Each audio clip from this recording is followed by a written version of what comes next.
부산진 오늘의 묵상입니다. 오늘 우리에게 주시는 하나님의 말씀은 고린도전서 8장 1절부터 13절입니다. 하나님의 말씀을 봉독합니다. 우상의 제물에 대하여는 우리가 다 지식이 있는 줄을 아나 지식은 교만하게 하며 사랑은 덕을 세우나니 만일 누구든지 무엇을 아는 줄로 생각하면 아직도 마땅히 알 것을 알지 못하는 것이요.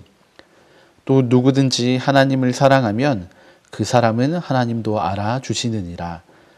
그러므로 우상의 제물을 먹는 일에 대하여는 우리가 우상은 세상에 아무것도 아니며 또한 하나님은 한 분밖에 없는 줄 아노라. 비록 하늘에나 땅에나 신이라 불리는 자가 있어 많은 신과 많은 주가 있으나 그러나 우리에게는 한 하나님 곧 아버지가 계시니 만물이 그에게서 났고 우리도 그를 위하여 있고 또한 한 주 예수 그리스도께서 계시니 만물이 그로 말미암고 우리도 그로 말미암아 있느니라. 그러나 이 지식은 모든 사람에게 있는 것은 아니므로 어떤 이들은 지금까지 우상에 대한 습관이 있어 우상의 제물로 알고 먹는 고로 그들의 양심이 약하여지고 더러워지느니라.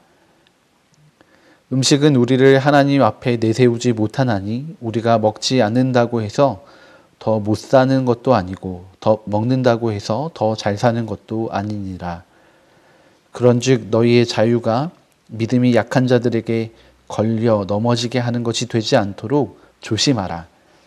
지식 있는 내가 우상의 집에 앉아 먹는 것을 누구든지 보면 그 믿음이 약한 자들의 양심이 담력을 얻어 우상의 제물을 먹게 되지 않겠느냐.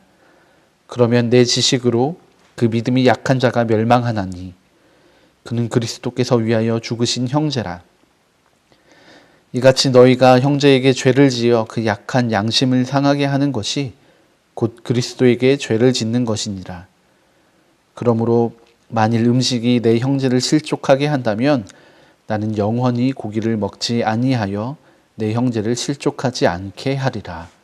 아멘. 오늘 본문의 내용을 간략하게 요약하면 우상에게 바쳐진 제물을 먹어야 하는가 먹지 말아야 하는가입니다. 여러분은 어떻게 생각하고 계십니까?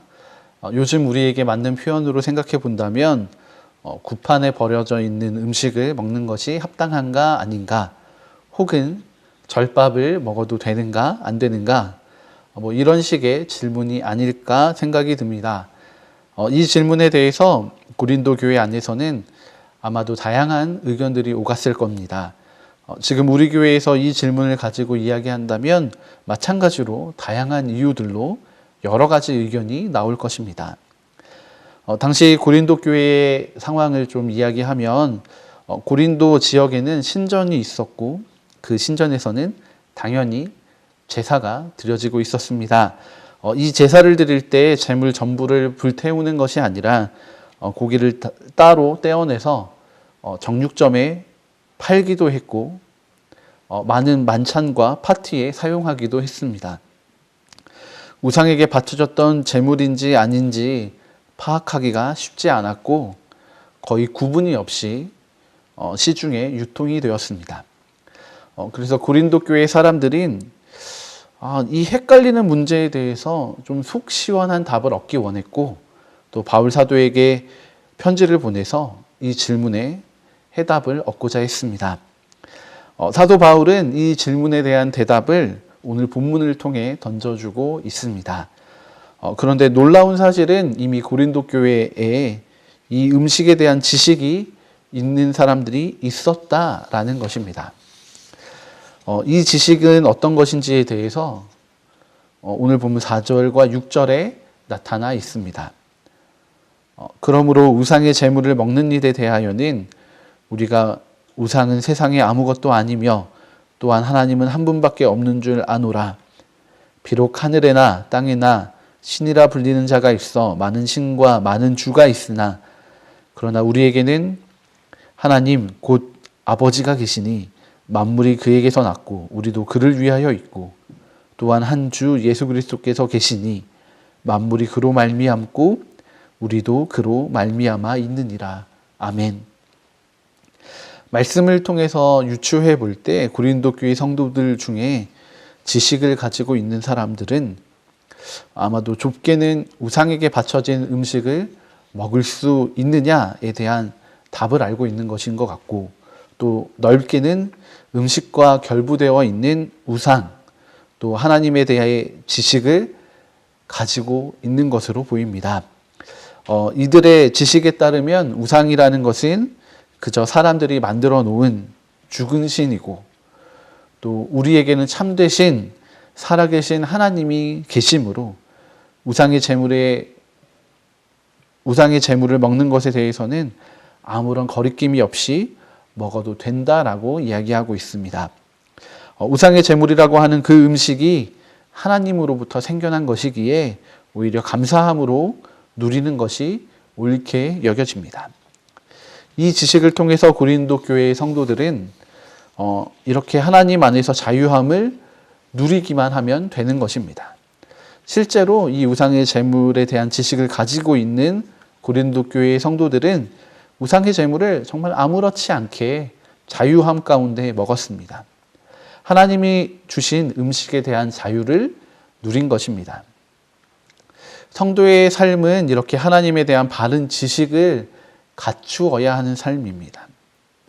오늘 하루의 삶에서 하나님에 대한 바른 지식들이 여러분 안에 새롭게 깨달아지고 알고 있던 것들이 새롭게 확인되는, 다시금 확인되는 은혜들이 있으시기를 축복합니다. 그래서 하나님이 주시는 자유를 충분히 또 충만히 누리시는 하루가 되시기를 바랍니다.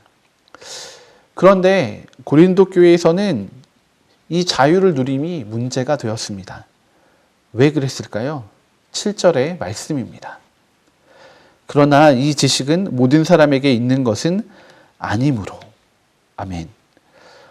고린도 교회 안에는 우상에게 드려진 제물을 먹는다는 것에 부담을 느끼는 사람들이 있었습니다. 이유는 오늘 말씀에 나와 있는 것처럼 모든 사람에게 이 음식에 대한 지식이 있었던 것이 아니기 때문입니다. 우상의 제물을 먹는 것이 죄라고 생각하는 사람들도 있었습니다.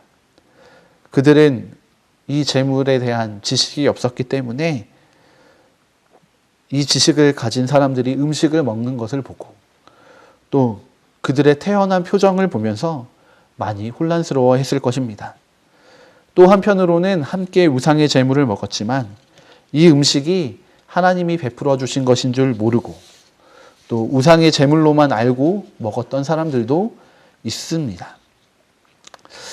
이들의 문제는 모두 지식이 없기 때문에 발생한 것처럼 보입니다. 정말 그런 것일까요? 사도 바울은 지식의 없음을 문제 삼고 있지는 않습니다. 바울은 교회 안에 하나님에 대한 지식, 신앙의 깊이가 각자 저마다 다르다는 사실을 잘 알고 있습니다. 누군가에게는 충만한 지식이 있고 또 누군가에게는 아직 그런 지식이 적습니다. 여기에서의 문제는 이 지식의 차이 때문에 발생하는 것이 아닙니다. 물론 바울은 고린도 교회가 당면에 있는 우상에게 바쳐진 제물을 먹는 문제, 이 문제를 해결하는 것이 1차적인 목표였습니다. 그러나 그 해답을 단순하게 음식을 먹어라, 먹지 말아라 라는 식으로 결론 내리지 않고 또 지식을 가져라 라는 훈계로 마무리 짓지도 않습니다. 사도 바울은 이 문제, 이 목표를 뛰어넘는 공동체를 세워가는 해답을 제시해주고 있습니다. 문제를 해결하는 데 있어서 그들이 가진 지식이 방향을 설정해 줄 수는 있지만 오히려 그 지식이 사람을, 더 나아가서는 공동체를 망하게 할 수 있다라고 이야기하고 있습니다. 그래서 사도 바울은 자신의 결심을 이야기하며 해답을 제시해 주고 있습니다. 13절의 말씀입니다. 그러므로 만일 음식이 내 형제를 실족하게 한다면 나는 영원히 고기를 먹지 아니하여 내 형제를 실족하지 않게 하리라. 아멘. 문제의 해답보다 문제를 가진 사람을 바라보고 있는 바울입니다. 바울은 그 누구보다 많은 지식을 가지고 있는 사람이었지만 그 지식으로 자신의 자유를 누리기보다 또 그 지식으로 다른 이들을 가르치고 훈계하기보다 지식이 없는 이들이 낙심하지 않도록 겸손하게 사랑으로 그들을 대하기를 권면하고 있습니다. 비록 그 사랑의 답이 나의 자유를 제한하게 된다 할지라도 그것이 하나님을 기쁘시게 한다면 기쁘게 그 자유의 제한을 받아들일 것이라는 자신의 결론을 이야기하고 있습니다. 사랑하는 부산진교회 성도 여러분, 성도의 삶은 바로 이런 사랑의 삶입니다. 많은 이들이 자유롭게 살아가기를 원합니다. 믿음 안에서도 자유를 누리며 살아가기를 원합니다. 그러나 그 자유가 누군가를 시험에 들게 하는 자유라면, 누군가를 하나님으로부터 멀어지게 하는 지식이라면 우리는 그 자유와 지식을 멈추어야 합니다. 바로 이것이 고린도 교회를 향한 사도 바울의 권면이었습니다. 교회 공동체는 단순히 지식으로만 세워지는 공동체가 아닙니다. 오히려 하나님의 사랑으로 바르게 세워지는 공동체입니다. 이를 위해서는 나의 것을 포기하는 결연한 의지가 필요합니다.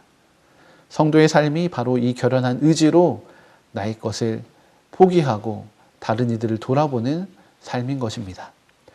오늘 하루의 삶에서 함께하는 가족들, 또 교우들, 친구들을 위해서 지식이 아닌 사랑으로 덕을 세우며 나를 포기하고 섬기는 하루를 살아보시면 어떨까요?